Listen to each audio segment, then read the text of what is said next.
Hello and welcome back once again in another session of line by line explanation of the chapters. देखिए हम class 9 की beehive book से English की जो beehive book है 6th chapter my childhood cover कर रहे हैं। ये चैप्टर अब्दुल कलाम जी की ऑटोबायोग्राफी पर बेस्ड चैप्टर है। हम हाफ इसे कंप्लीट कर चुके हैं, हाफ पोर्शन कवर अप कर चुके हैं। चलिए आज हम इसे आगे कैरी ऑन करते हैं। देखिए हमने पढ़ा था कि किस तरह से कलाम जी ने अपनी फैमिली बैकग्राउंड के बारे में बताया था, किस तरह से उन्होंने बताया था कि उन्हें अपने फादर से, मदर से और उनके ब्रदर सिस्टर्स को भी कुछ इनहेरिटेड कैरेक्टरिस्टिक्स मिले हैं। ये कंसेप्ट हमने समझा था। उनके फ्रेंड्स के बारे में जो जिक्र आया था हमने वो सुना। तो मुझे उम्मीद है कि आपने फर्स्ट सेशन बहुत ही अच्छे तरीके से सुन लिया होगा, समझ लिया होगा। अगर नहीं सुना है तो उसका लिंक इस वीडियो के डिस्क्रिप्शन बॉक्स में अवेलेबल है। काइंडली वो जरूर सुनिए ताकि आपको ये इंटरेस्टिंग सा चैप्टर बहुत ही आसानी से समझ में आ सके। Now let's move on. हमने ये 6th पार्ट से कंटिन्यू करना है। One day when I was in the 5th standard at the Rameswaram elementary school, मतलब यहाँ पर एक प्राइमरी स्कूल की बात की जा रही है जो कि रामेश्वरम में मौजूद था। और ये कहा जा रहा है कि अब कलाम जी हमें बता रहे हैं जब वो 5th क्लास में हुआ करते थे, 5th स्टैंडर्ड मतलब 5th क्लास में हुआ करते थे, पढ़ते थे, तो एक बार क्या हुआ, a new teacher came to our class, की हमें पढ़ाने के लिए हमारी कक्षा में एक नया टीचर आया। ठीक है। I used to wear a cap which marked me as a Muslim. अब देखो अगर आपने देखा हो तो जो मुस्लिम्स होते हैं वो एक छोटी सी राउंड शेप में एक कैप वियर करते होते हैं। तो यहाँ पर इन्होंने यही बात बताई है कि जब वो आए तो मैंने एक राउंड कैप, मतलब मैंने अपने सिर पर टोपी ली हुई थी, मार्क्ड, जो कि ये मार्क करती थी, जो कि ये डिनोट या ये शो करती थी, ये दर्शा रही थी कि मैं एक मुस्लिम हूं। And I always sat in the front row next to Ramanand Shastri, और मैं हमेशा आगे वाली लाइन में बैठा करता था। आगे वाली रो मतलब आगे वाली लाइन में बैठा होता था, और नेक्स्ट टू रामानंद शास्त्री मतलब रामानंद शास्त्री के साथ। अब रिकॉल कीजिए कि रामानंद शास्त्री कौन था, उनका कौन सा फ्रेंड था जिसके पिताजी हाई टॉप प्रीस्ट थे। ये सुना था ना हमने फर्स्ट सेशन में। तो हु वोर दी सेक्रेड थ्रेड, सेक्रेड थ्रेड का मतलब है वो जनेऊ पहनते होते हैं ना हिंदू। तो यहाँ पर आपको ये बताया जा रहा है, वो बेसिकली ये बता रहे हैं कि मैं और मेरा फ्रेंड हम दोनों आगे की लाइन में बैठते थे, और मैं मुस्लिम था तो मेरी कैप वो डिनोट करती थी, और क्योंकि वो हिंदू था तो इसलिए वो अपनी बॉडी पर जनेऊ उसके पहना हुआ होता था। ठीक है, उसने वो सेक्रेड थ्रेड पहना हुआ होता था। The new teacher could not stomach a Hindu priest's son sitting with a Muslim boy। अब देखो could not stomach का मतलब क्या है, could not tolerate या could not digest, मतलब उसे ये बात हजम नहीं हुई उस नए टीचर को कि एक हिंदू प्रीस्ट का, हिंदू पुजारी का बेटा जो है वो मुस्लिम बेटे के साथ, मतलब मुस्लिम लड़के के साथ, बेसिकली बॉय लड़का, तो मुस्लिम लड़के के साथ क्यों बैठा है। In accordance with our social ranking, as the new teacher saw it, I was asked to go and sit on the back bench। अब देखो आपने इतना भी सुना होगा कि मुस्लिम्स को माइनॉरिटीज में कवर किया जाता है। तो यहाँ पर ऐसा ही कुछ कंसेप्ट फिर से आ गया कि जो वो नया टीचर था उसने उस सोशल रैंकिंग को दिमाग में रखते हुए, समाज में जो रैंकिंग दी जा रही है, जो दर्जा दिया जा रहा है, उसको ध्यान में रखते हुए क्या किया, क्या कहा उसने कि अब्दुल कलाम जी को ये कहा गया कि तुम यहाँ से उठ जाओ और पीछे बैक बेंच पर जाकर बैठ जाओ। I felt very sad. अब यहाँ पर अब्दुल कलाम जी की बात है तो उन्होंने कहा कि मुझे तो मैं बहुत उदास हुआ, मुझे बहुत बुरा लगा। And so did Ramanand Shastri, और बिल्कुल यही एहसास रामानंद शास्त्री का भी था। He looked utterly downcast. अब अटरली का मतलब होता है कंप्लीटली, और डाउनकास्ट का मतलब देखो यहाँ आपको लिखा भी हुआ है सैड और डिप्रेस्ड, कि मैं और मेरा फ्रेंड हम दोनों ही कंप्लीटली सैड हो गए। और as I shifted to my seat in the last row, तो जब मैं भी लास्ट रो पीछे वाली लाइन में चला गया, बैक बेंच पर चला गया, तो मेरा दोस्त रामानंद शास्त्री भी बहुत ही ज्यादा कंप्लीटली उदास हो गया। The image of him weeping, अब वीपिंग का मतलब क्या होता है, रोना, तो इमेज ऑफ हिम वीपिंग मतलब उसे रोते हुए देखकर, उसे रोते हुए देखना। When I shifted to the last row, जब मुझे पीछे की तरफ शिफ्ट कर दिया गया था, left a lasting impression on me। lasting का मतलब होता है परमानेंट और impression का मतलब होता है एक तरीके से प्रभाव या इफेक्ट। मतलब हम कहते हैं ना कई बार कि उम्र भर का एक इफेक्ट, उम्र भर का एक प्रभाव सा पड़ गया, तो मतलब उसे रोते हुए देखकर मतलब मुझे मेरे दिल पर एक बहुत ही लंबा मतलब एक छाप सी रही। तो यहाँ पर ये कंसेप्ट कलाम जी आपको बता रहे हैं। तो आफ्टर स्कूल, और जब स्कूल खत्म हुआ, वी वेंट होम, हम घर गए, and told our respective parents. देखो यहाँ पर रिस्पेक्टिव पेरेंट्स का मतलब, रिस्पेक्टिव जो वर्ड है उसको आदर से नहीं, ऑब्वियसली ये पेरेंट्स आदरणीय ही होते हैं, लेकिन रिस्पेक्टिव का मतलब यहाँ पर है कि रामानंद शास्त्री ने अपने पेरेंट्स को और मैंने यानी कि अब्दुल कलाम जी ने अपने पेरेंट्स को, तो अपने अपने यहाँ पर मतलब रिस्पेक्टिव का बनता है अपने अपने पेरेंट्स को, ओन पेरेंट्स को, अबाउट द इंसिडेंट, मतलब जो इवेंट हमारे साथ, जो इंसिडेंट हमारे साथ, जो घटना घटित हुई थी स्कूल में, क्लास में, वो हमने अपने पेरेंट्स को बताई। लक्ष्मण शास्त्री, अब रिकॉल कीजिए लक्ष्मण शास्त्री कौन थे, वो रामानंद शास्त्री के पिताजी थे। ये लास्ट सेशन में हमने सुना था, समझा था। तो दे समंड, ही समंड दी टीचर। अब समंड का मतलब क्या होता है, कई बार सुना है ना कि कोर्ट ने समन भेजे हैं, समन भेजे हैं, तो समन का बेसिकली मतलब होता है बुलाना, कॉल किया, तो टीचर को बुलाया गया।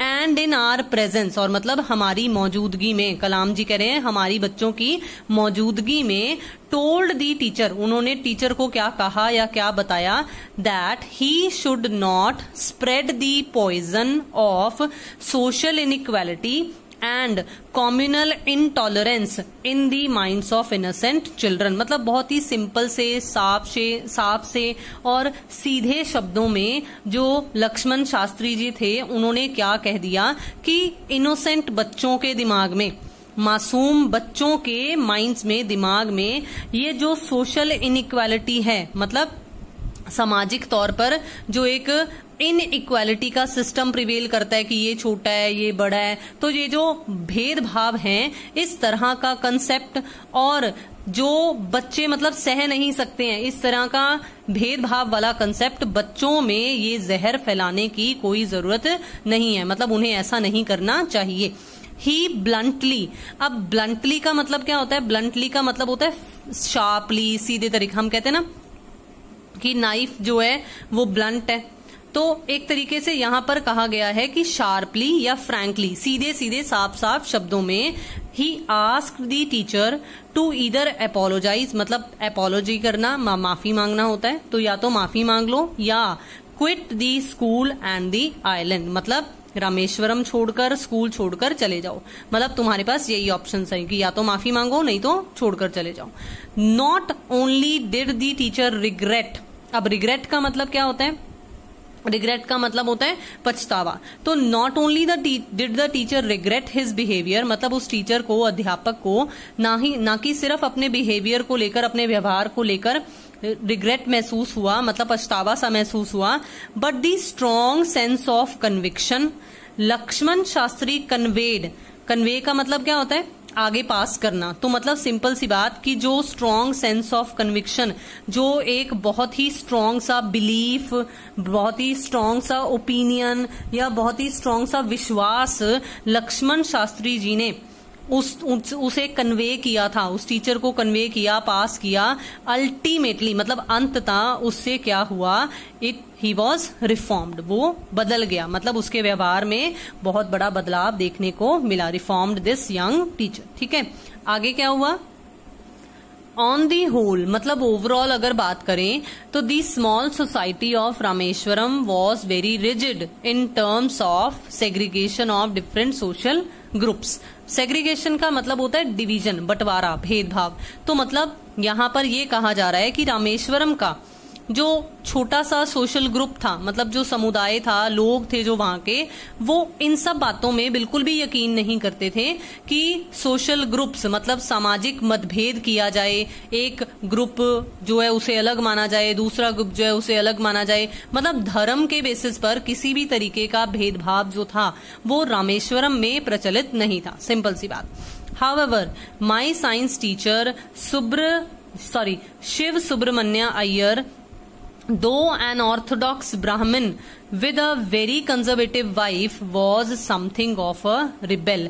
अब यहाँ पर अपने वो साइंस टीचर के बारे में बात कर रहे हैं। अब यहाँ पर एक तरीके से, क्योंकि वो साइंटिस्ट उभरे थे ना कलाम जी, तो अब यहाँ पर वो अपने साइंस टीचर का जिक्र कर रहे हैं। ऑब्वियसली है कि साइंस टीचर का जिक्र तो आना ही आना था। तो अपने साइंस टीचर के बारे में क्या बताते हैं कि शिवा सुब्रमण्य अय्यर उनके साइंस टीचर थे, जो कि पूरे, अब ऑर्थोडॉक्स वर्ड भी हमारे पास आया था लास्ट सेशन में, मतलब पूरे कट्टर या रूढ़िवादी ब्राह्मण थे, जिनकी वाइफ जो थी वो भी पूरी की पूरी कंजर्वेटिव थी, मतलब पूरी की पूरी रूढ़िवादी थी।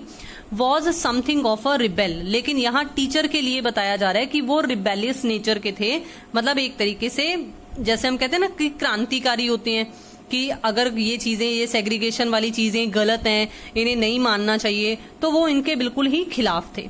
He did his best to work social barriers so that people from varying मतलब होता है different backgrounds could mingle मतलब होता है mix easily, मतलब वो अपनी तरफ से पूर्ण तौर से कोशिश किया करते थे कि जो लोगों ने सामाजिक तौर पर एक दूसरे के बीच में जो ये बैरियर्स से बनाए हुए हैं, मतलब रुकावटें सी पैदा की हुई हैं, अप्स एंड डाउन्स की सिचुएशंस पैदा की हुई हैं, मतभेद पैदा किए हुए हैं, वो ऐसा कुछ ना हो, ताकि लोग जो हैं वो अलग अलग बैकग्राउंड्स के, अलग अलग समुदाय से आए, आपस में मिक्स होकर इजीली, आसानी से एक दूसरे के साथ मिलजुल कर रह सकें। He used to spend hours with me, वो मेरे साथ घंटे बिताया करते थे। एंड वुड से, और मुझे क्या कहा करते थे, Kalam, I want you to develop, कि मैं चाहता हूं कि तुम बढ़ो, आगे बढ़ो। हर टीचर यही कहता है ना अपने स्टूडेंट को कि आगे बढ़ो, so that you are on par with the highly educated people of the big cities. देखो ये सबसे अच्छा पॉइंट है। रूरल एरियाज में हमें पता है कि most of the areas rural हैं, और रूरल एरियाज के या as compare to metro cities हम कंपैरिजन करें तो जो बाकी एरियाज के स्कूल हैं, हर टीचर अपने बच्चों को यही कहता है कि आप बड़े शहरों के बच्चों के साथ compete कर सको, आपको इतनी मेहनत करनी चाहिए। तो ऐसा ही कुछ कंसेप्ट जो है कलाम जी को उनके साइंस टीचर ने कहा, और देखिए उन्होंने करके भी दिखाया। आगे क्या है जी, one day he invited me to his home for a meal. Meal का मतलब होता है भोजन या खाना। तो एक दिन उन्होंने मुझे आमंत्रित किया, मतलब साइंस टीचर ने इनवाइट किया कि आओ मेरे घर पर खाना खाने के लिए। His wife was horrified. Horrified का मतलब होता है डर जाना, भयभीत होना। तो यहाँ पर है कि क्योंकि उनकी वाइफ बहुत ही कंजर्वेटिव किस्म की थी, नैरो सोच की थी, तो ऑर्थोडॉक्स थी, तो वो एकदम डर गई at the idea of a Muslim boy being invited to dine. To dine का मतलब यहाँ पर डिनर से है कि in her ritually pure kitchen. देखो होता है ना, क्योंकि वो ब्राह्मण थे तो वो कहते हैं कि मेरी तो रसोई अपवित्र हो जाएगी, मैं क्यों किसी मुस्लिम बॉय को अपने घर पर खाना खाने दूं। She refused to serve me in her kitchen. तो इसलिए उन्होंने मना कर दिया, इनकार कर दिया कि मैं एटलीस्ट अपनी रसोई घर में, किचन में तो उसे जरूर बिल्कुल नहीं खाने दूंगी। किसे? कलाम जी को। अब Shiv Subramanya Iyer was not perturbed nor did he get angry with his wife but instead served me। अब देखो यहाँ पर क्या हुआ कि जो उनके साइंस टीचर थे वो बिल्कुल भी डिस्टर्ब नहीं हुए, मतलब बिल्कुल भी अपनी वाइफ की इस बात से प्रभावित नहीं हुए, ना ही उन्होंने अपनी पत्नी को किसी तरह का कोई गुस्सा दिखाया उस वक्त। लेकिन इंस्टेड मतलब बल्कि उन्होंने किया क्या, सर्व्ड मी, मतलब उन्होंने खुद खाना सर्व किया। किसे? कलाम जी को। हिज ओन हैंड्स मतलब अपने हाथों से खुद खाना सर्व किया, एंड सर्व करना मतलब परोसना, and sat down beside me और मेरे साथ ही बगल में बैठ गए, टू ईट हिज मील अपना भोजन ग्रहण करने के लिए। His wife watched us from behind the kitchen door, अब उनकी पत्नी जो थी वो उन्हें देख रही थी किचन के दरवाजे से। आई वॉन्डर्ड, अब मुझे आश्चर्य हो रहा था, मतलब मैं सरप्राइज था, हैरान हो रहा था, whether she had observed any difference, कि क्या उन्हें कोई डिफरेंस महसूस हुआ, क्या उन्होंने कोई डिफरेंस देखा कि जिस तरह से इन दी वे, जिस तरह से I ate rice, drank water और cleaned the floor after the meal, मतलब जैसा वो कर रहे थे, साइंस टीचर कर रहे थे, मैंने भी बिल्कुल उसी तरीके से ही मैंने राइस खाए। अब ये तो नहीं है ना कि अगर कोई अलग रिलीजन को बिलोंग करता है तो वो खाना किसी और ढंग से खाता होगा। ऑब्वियसली है कि हम सबके पास दो हाथ हैं, वही मुंह है, जैसे कोई दूसरा खाना खाता है हम बिल्कुल उसी तरीके से ही खाते पीते हैं। तो यहाँ पर यही बात कलाम जी ने कहा, सोची, मतलब अपने आप से जिक्र किया कि मैंने भी उसी तरीके से राइस खाए हैं, उसी तरीके से पानी पिया है और बिल्कुल उसी तरीके से ही खाना खाने के बाद वो उस एरिया को क्लीन भी किया है। When I was leaving his house, जब मैं छोड़कर जा रहा था, मतलब घर से जा रहा था खाना खाने के बाद, Shiv Subramaniam Iyer invited me to join him for dinner again, अब उन्होंने फिर से उन्हें अब्दुल कलाम जी को डिनर के लिए इनवाइट कर दिया, खाने पर इनवाइट कर दिया। नेक्स्ट वीकेंड मतलब अगले हफ्ते फिर से आप यहाँ आओगे, खाना खाओगे।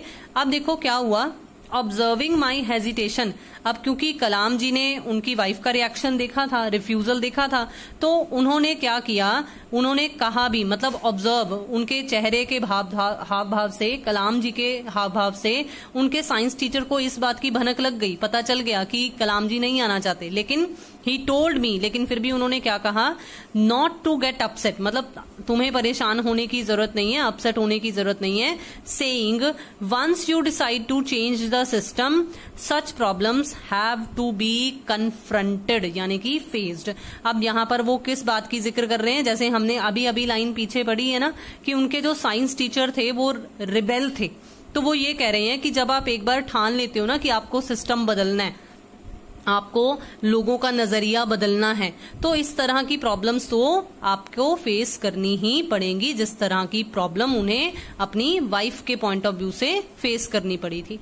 अब क्या हुआ, when I visited his house the next week, अब जब कलाम जी नेक्स्ट अगले हफ्ते आए, Shiv Subramaniam Iyer wife took me inside her kitchen, अब देखो बिल्कुल ही सिचुएशन बदल गई है कि वो किचन के अंदर लेकर गई हैं, एंड सर्व्ड मी फूड, और खाना खाने को दिया है, परोसा है, विद हर ओन हैंड्स, अपने हाथों से।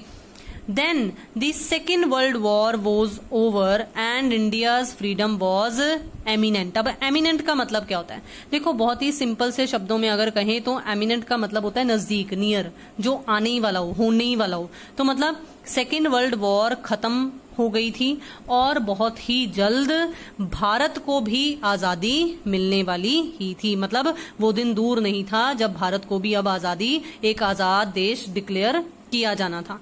Indians will build their own India declared Gandhi ji. अब गांधी जी ने उस वक्त मतलब उन दिनों में डिक्लेयर कर दिया कि भारतीय अपना भारत स्वयं बनाएंगे, मतलब अपने भारत का निर्माण स्वयं करेंगे। The whole country was filled with an unprecedented optimism. देखो एक वर्ड होता है पैसिमिज्म, जिसे हम कहते हैं नकारात्मक सोच, और एक होता है ऑप्टिमिज्म, मतलब पॉजिटिव सोच रखना। तो यहाँ पर आपको ये बताया जा रहा है कि उस वक्त पूरी की पूरे देश में ये एक लहर सी चल पड़ी, और सारा देश जो है वो किस चीज से भरा हुआ था, एक अननोन, नेवर नोन, मतलब जिसके बारे में पहले सोचा ही ना गया हो, इस तरह का, मतलब एक जो पहले महसूस ही नहीं किया गया था, इस तरह का एक ऑप्टिमिज्म, एक पॉजिटिव सोच जो थी, एक पॉजिटिव लहर जो थी, वो सारे देश में महसूस की जा सकती थी। अब क्या हुआ, I asked my father for permission to leave Rameswaram and study at the district headquarter in Ramanathapuram. अब यहाँ पर जैसे होता है ना कि आप अपनी स्कूलिंग कर लेते हो, आप कहते हो कि मैं कॉलेज में आगे यहाँ पढ़ने जाना चाहता हूँ, मैं हायर स्टडीज के लिए बाहर जाना चाहता हूँ, तो ऐसा ही कुछ कंसेप्ट जो है वो कलाम जी का यहाँ पर बता रखा है कि मैंने अपने पिताजी से परमिशन ली मतलब मांगी, रिक्वेस्ट की कि मैं रामेश्वरम छोड़कर अब बाहर हायर स्टडीज के लिए बाहर रामानंतपुरम के जो हेडक्वार्टर है, मतलब मेन डिस्ट्रिक्ट है, वहां पर जाकर पढ़ाई करना चाहता हूं। तो देखते हैं कि उनके पिताजी ने क्या जवाब दिया। तो उनके पिताजी ने क्या कहा, he told me as if thinking aloud, मतलब उन्होंने बहुत ही ऊंची आवाज में सोचते समझते हुए मुझे क्या कहा, अबुल। अब जैसे आपको आपके पेरेंट्स निकनेम से बुलाते हैं, तो बिल्कुल उसी तरीके से उनके पिताजी ने कहा, Abul I know you have to go away to grow, कि मैं जानता हूं, मैं समझ सकता हूं कि अगर बढ़ना है, आगे बढ़ना है, ग्रो होना है, तो तुम्हें यहां से दूर जाना पड़ेगा। Does the seagull not fly across the sun alone and without a nest, मतलब क्या, जैसे सिंपल सी बात है। वैसे तो यहाँ पर तो सीगल की बात मतलब एक समुद्री पक्षी की बात की गई है, बट मैं सिंपल सा अगर मीनिंग बोलूं तो देखो, कोई भी पक्षी अगर खाने की तलाश करना चाहता है तो देखो वो भी तो अपना घर छोड़कर जाता ही है ना। तो यहाँ पर भी ऐसा ही कुछ कंसेप्ट बताया गया है कि क्या एक सीगल जो है वो उड़ता हुआ आसमान में सन के नजदीक नहीं जाता है अकेला बिना अपने घोंसले के, कि वो कौन सा अपना घर साथ में लेकर जाता है। ऑब्वियसली है कि हमें घर से बाहर निकलना पड़ता है अगर हमें ग्रो करना है। तो ही कोटेड खलील जिब्रान। अब देखो खलील जिब्रान कौन है। खलील जिब्रान जो है वो एक बहुत ही फेमस पोएट कह सकते हो, या जैसे हम कई बार देखते होते हैं ना कि हम गूगल पे अगर सर्च करते हैं तो हम थॉट्स या कोट्स फाइंड आउट करते होते हैं। तो खलील जिब्रान जी ने बहुत ही फेमस मतलब कोट्स वगैरह दी हैं। तो उन्होंने खलील जिब्रान की वर्डिंग्स यूज की हैं अब्दुल कलाम जी के फादर ने, यहाँ पर किसको इंडिकेट करने के लिए या किसकी तरफ इशारा करते हुए कही है, टू माई हेजिडेंट मदर। अब हेजिडेंट का मतलब क्या होता है, देखो हेजिडेंट का मतलब होता है जो संकोच कर रहा हो, हिचकिचा रहा हो। तो उनकी मदर एक्चुअली हिचकिचा रही थी कि नहीं मैं नहीं बाहर भेजूंगी अपने बेटे को पढ़ने के लिए, यहीं पर पढ़ ले। तो ऐसा कुछ कंसेप्ट उनकी मदर के माइंड में चल रहा था, और उसे दूर करने के लिए उनके फादर ने क्या कहा, your children are not your children, कि तुम्हारे बच्चे सिर्फ तुम्हारे बच्चे नहीं हैं। अब ये किन की वर्डिंग्स हैं, ये खलील जिब्रान जी की वर्डिंग्स हैं। रिमेंबर उनके फादर की नहीं है, उनके फादर ने सिर्फ यहाँ पर कोट की है। They are the sons and daughters of life's longing for itself, मतलब वो बेटे हैं बेटियां हैं किसकी, लाइफ्स लॉन्गिंग फॉर इटसेल्फ, मतलब वो बेटे बेटियां हैं हमारे, लेकिन उनकी खुद की भी कुछ इच्छाएं हैं, कुछ डिजायर्स हैं, कुछ विशेज हैं जो कि वो खुद हासिल करना चाहते हैं, पूरी करना चाहते हैं।